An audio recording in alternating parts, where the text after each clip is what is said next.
first ever floodlit Grand Prix held in Qatar got underway, and it was the number 259 of Glenn Coldenhoff who stormed into an early lead. Dylan Ferrandis on the Rockstar Bird Racing Kawasaki didn't fare so lucky, and he would have to go to the last chance race to be able to try and get a chance at qualifying in the main event.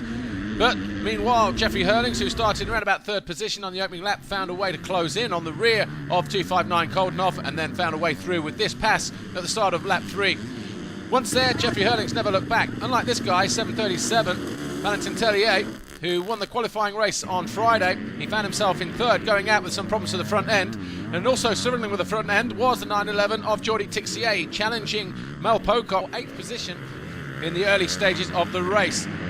Meanwhile, Glenn Coldenhoff found himself coming under pressure from Christophe Charlier. They were in second and third position. That's where they would finish, but the win would go to Jeffrey Hurlings on the Red Bull KTM.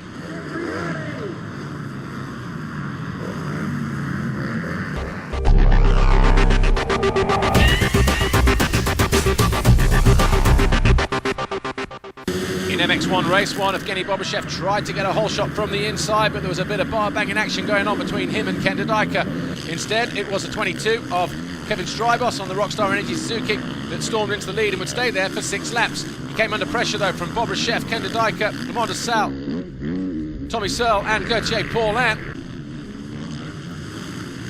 Tony Cairoli started 13th on the first lap and then started to work his way through, passing the likes of Gauthier Paulin, Tommy Searle, Ken Dodajka and a few more en route to an eventual third place finish. But Kevin Strybos, he led and then made 2 mistakes in consecutive corners and went from first to third on lap 6.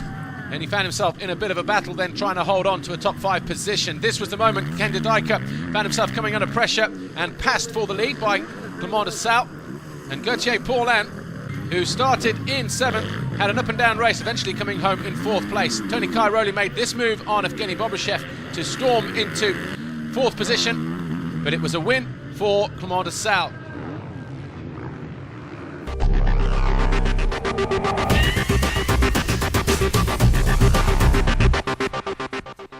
First ever super final to be held at an FIM Motocross Grand Prix saw the top 20 MX2 and MX1 riders go head to head, but it was the 450s of Desalle and Strybos who stormed into an early lead. Tony Cairoli didn't waste any time though, getting into 2nd position, and he harried the 25 Clément Desalle in the early stages of the race, eventually finding a way through on lap 5 with quite an aggressive move. Jeffrey Hurlings was the lead MX2 rider, and for a while he was sitting in 5th place, but eventually he went down to finish in 7th.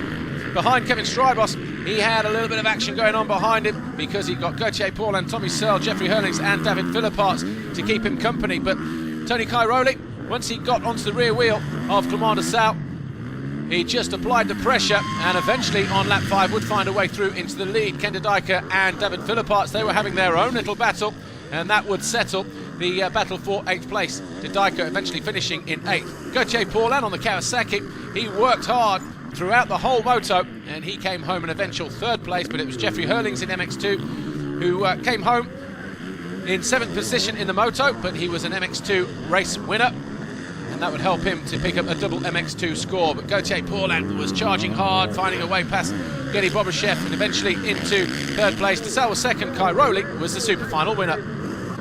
MX1 overall Grand Prix winner though was Clément Desalle. Jeffrey Hurlings leads MX2. That was your super final podium. Tony Cairoli, Clément Desalle, Gauthier Paulin, they were your first 3. Trophy to the winning team manager in MX1. Jeffrey Hurlings leads the MX2 World Championship going to Thailand, picks up the red plate here, and so too Clément Desalle, he leads MX1. Antonio Cairoli. Tony, how was the whole experience for you of this weekend?